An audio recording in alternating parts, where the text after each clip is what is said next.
Vous avez déjà rêvé de gagner au loto? Si oui, vous n'êtes pas le seul. Pourtant, vous avez presque 400 fois plus de chances de mourir dans une tempête que de trouver les 6 numéros gagnants du loto. En fait, le seul qui gagne à tous les coups au loto, c'est l'État. Bonjour, je suis François Xavier et je vais vous parler de l'arnaque du loto. Le loto fonctionne sur un principe psychologique simple. C'est un principe de psychologie sociale appelé la supériorité illusoire. De nombreuses personnes pensent être plus chanceuses ou plus intelligentes que les autres. Le phénomène est encore appelé effet supérieur à la moyenne. Il a été étudié dans les années 1980 par Neil Weinstein, un psychologue américain. Cette étude a révélé que la majorité des étudiants estiment qu'ils ont plus de chances que les autres d'avoir une belle vie professionnelle, une meilleure vie financière ou une vie sociale plus stable que les autres. Et ça ne s'arrête pas qu'aux étudiants. Nous pensons tous qu'un certain malheur a plus de chances d'arriver aux autres, tandis que nous sommes tous plus susceptibles que les autres de connaître un certain bonheur. Ce sont de tels phénomènes qui expliquent que les gens pensent toujours qu'ils seront les futurs gagnants du loto. Les 25 millions de personnes qui jouent au loto en France chaque année croient dur comme fer que c'est leur tour de remporter la cagnotte. À aucun moment, l'une de ces personnes n'envisage une seule seconde une autre issue. Tout ça fait l'affaire de la Française des Jeux, la FDJ, et de ses 400 000 actionnaires. La FDJ a mis en place un puissant mécanisme de persuasion pour vous convaincre de tenter votre chance. Par exemple, la multiplication des cagnottes et l'augmentation des sommes à gagner font partie des techniques utilisées. Tenez, par exemple, avant, il y avait 2 tirages par semaine. Mais avec la nouvelle formule du loto mise sur pied en 2017, vous avez 3 tirages par semaine. Et vous pourriez penser que de jouer 3 fois au lieu de 2, ça vous donne plus de chances de gagner. Mais en fait, c'est tout le contraire. La probabilité de décrocher le jackpot du loto passe d'une chance sur 13 983 816 en mars 2017 à une chance sur 19 68 840 après. Et la FDJ a accentué la pression psychologique sur les joueurs avec son concept de jackpot cumulé. En contrepartie, elle a augmenté le prix du tirage de 200% depuis 2017.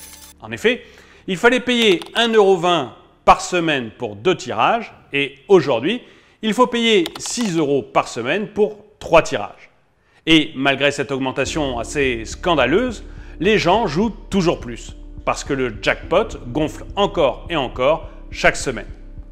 Au plus fort de la pandémie de Covid-19, les Français jouaient plus que jamais au loto, à un moment où faire des économies était plus que vital. Ça s'explique peut-être par une statistique choquante. 39% des Français comptent sur le loto pour devenir riches. Et ce n'est pas tout. Dans la publicité de la FDJ, on entend souvent dire « 100% d'entre eux ont tenté leur chance et ils ont gagné ». Et du coup, on serait tenté de penser que 100% des joueurs ont gagné.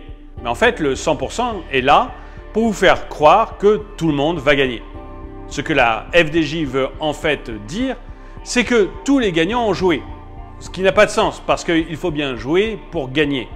Mais elle se garde bien de vous dire que vous devez jouer au loto pendant 322 000 ans pour avoir 100% de chance de gagner au jackpot. Et la suite de cette vidéo vous expliquera pourquoi.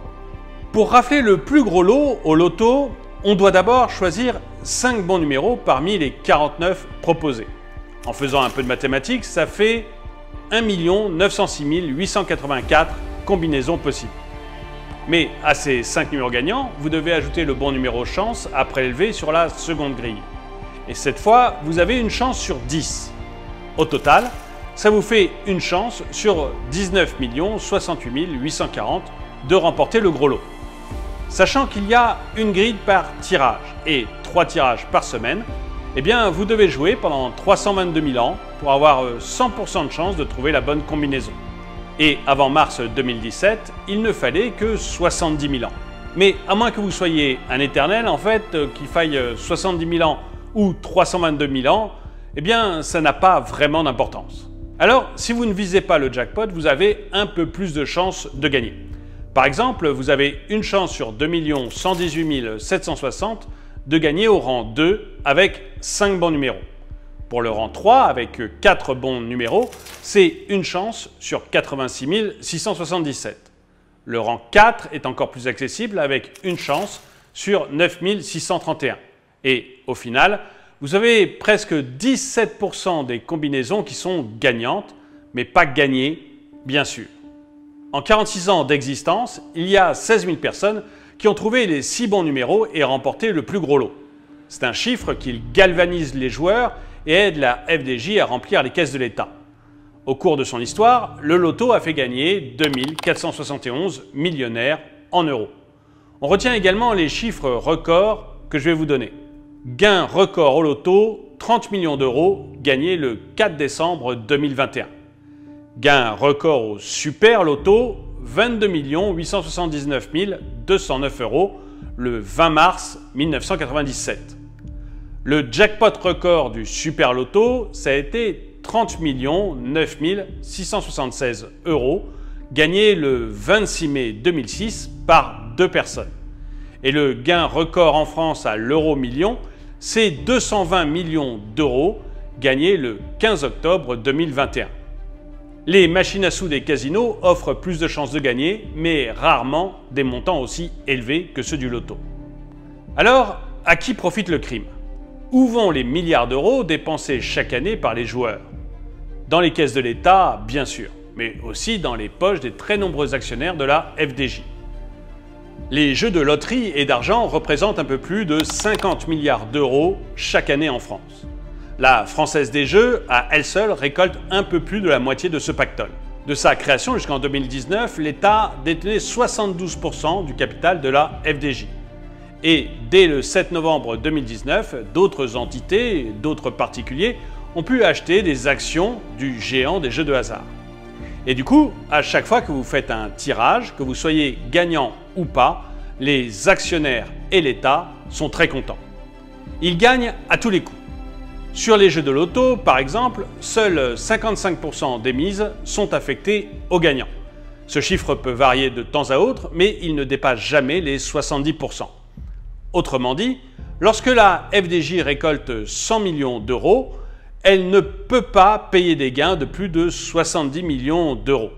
Les 30 millions restants sont redistribués au réseau d'émargents FDJ, aux actionnaires et bien sûr à l'État en impôts et en taxes diverses. Tout l'argent que les Français dépensent sur le loto retourne à l'État selon un mécanisme légal mais assez sournois. Et vous comprendrez pourquoi dans la suite de cette vidéo. Sans surprise, les plus gros joueurs au loto, ce sont les plus démunis. Ce sont les Français qui ont du mal à joindre les deux bouts. Et c'est l'État qui gagne le plus, que ce soit sur les 20% en dividendes ou sur les taxes prélevées. Et à partir de là, il n'est pas exagéré de dire que l'État taxe indirectement les pauvres. Même s'il est vrai que personne n'oblige les pauvres à jouer. Et ça, c'est la réponse que vous obtiendrez systématiquement des responsables de la FDJ. Et il n'y a pas que sur les bénéfices de la FDJ que l'État s'en met plein les poches. Si on combine tous les gains engrangés par les jeux en France, on obtient un chiffre d'affaires qui s'oriente autour des 50 milliards d'euros. Au minimum, l'État prélève 10%. Et il n'y a pas beaucoup de cet argent qui vient de la poche des riches. Parce que les riches n'ont pas besoin de jouer au loto, ils sont déjà riches. Le fait que l'État taxe les pauvres à travers des jeux de hasard peut être choquant et scandaleux. Mais il ne date pas d'aujourd'hui. La loterie a été introduite en France précisément pour renflouer les caisses de l'État. En 1539 déjà, François Ier, roi de France, découvre la loterie au cours d'une des campagnes d'Italie. Mais à l'époque, le phénomène n'intéresse pas grand monde. Et ce n'est qu'au XVIIe siècle que l'Hôtel de Ville de Paris organise à nouveau une loterie officielle. Là encore, c'était pour payer ses dettes. Et à partir du XVIIIe siècle, la monarchie française exprime son désir de confisquer pour elle toute seule toute l'industrie des jeux de hasard. On se met alors à pourchasser les anciens propriétaires de loteries jusque dans les églises. Des lois sont inventées contre les tricheurs et les faussaires. Depuis, le loto a pris différentes formes, mais son objectif final n'a pas changé, à savoir remplir les caisses de l'État au détriment des joueurs qui sont souvent victimes de terribles addictions. Mais vous, est-ce que vous êtes joueur? Est-ce que vous jouez régulièrement au loto? Peut-être même est-ce que vous avez gagné déjà au loto? Et si vous ne jouez pas, si vous n'avez jamais gagné, est-ce que vous partagez mon point de vue sur l'aspect dangereux et addictif de ce jeu de hasard? Dites-le moi dans les commentaires. Voilà, j'espère que cette vidéo vous a plu. N'hésitez pas à lui mettre un pouce vers le haut, à la commenter, à la partager. Et moi, je vous dis à très bientôt.